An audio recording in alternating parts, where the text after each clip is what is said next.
I'll show you the games we like to play. Sledding is my favourite game. Help me.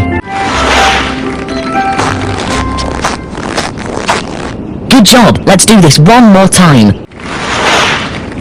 That's enough. I'm bored of sledding. Let's make a snowman.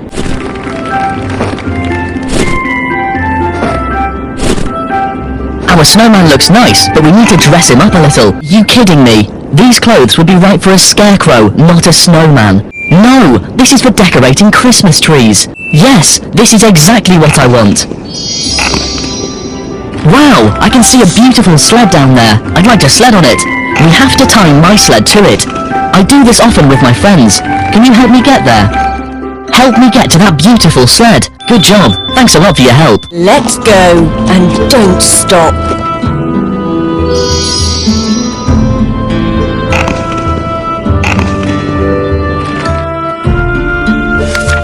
Did you ever wonder what happened to Gerda after Kay went missing? Gerda waited and waited by the gate, but Kay did not come back. In the evening, she went to see the boys playing on their sleds. Did you see Kay? She asked. Oh yes, he tied his sled onto a big white sled and left the town, Said one of the boys. Gerda was very sad.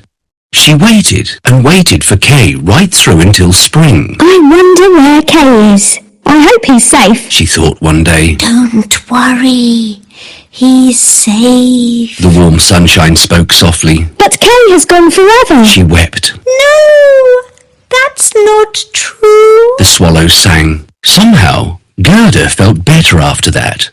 She wondered what she ought to do. She went home and put on her favourite red shoes.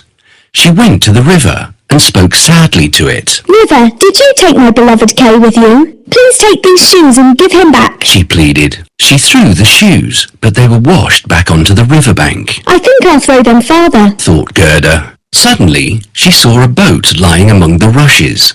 She got into it, and from the boat, she threw her shoes as far as she could.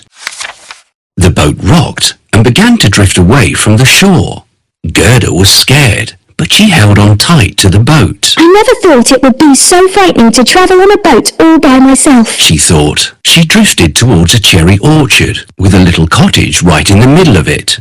Standing outside the cottage was an old woman with a crooked stick in her hand. Help! Save me! Gerda cried out. The woman looked up sharply, and before long, she came rushing towards the stream and gently lifted Gerda off the boat. Where were you going all by yourself in that boat? Asked the woman.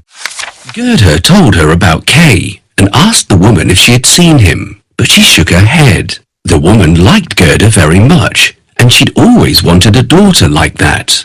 She knew a bit of witchcraft, though she was a nice and harmless woman. All she wanted was to have Gerda live with her. I'm sure the rose bushes in my garden will remind this little girl of her home and her friends, Thought the woman. I'll use a bit of magic to hide them. She waved her crooked stick over the rose bushes, and they sunk into the ground. Then she softly combed Gerda's long hair and said, You shall live here, little girl, and we'll get along wonderfully. It was almost as if Gerda was under some sort of spell. She stayed with the woman for a long time. They lived very happily, but one day she noticed a rose in the woman's bonnet. The woman had forgotten to hide it. She went into the flower garden and searched everywhere for another rose, but she couldn't find one anywhere. Slowly, Gerda sat down on the ground. Oh, not a single rose can I see here. Gerda cried out. The hot tears from her eyes splashed on the earth, and immediately all the rose bushes pushed their way out of the ground. The moment she set eyes on the roses, all her memories of Kay came rushing back. The girl looked everywhere, but the woman was nowhere around. Without waiting for a moment, Gerda pushed open the rusty gate and ran out as fast as she could, even though nobody was chasing her. Oh, Kay, how did I forget you? Said Gerda. I must look after you. Spring and summer have passed and it's autumn already. Back in the cherry orchard, it had been spring forever, but outside, the leaves had turned yellow and autumn was fast approaching.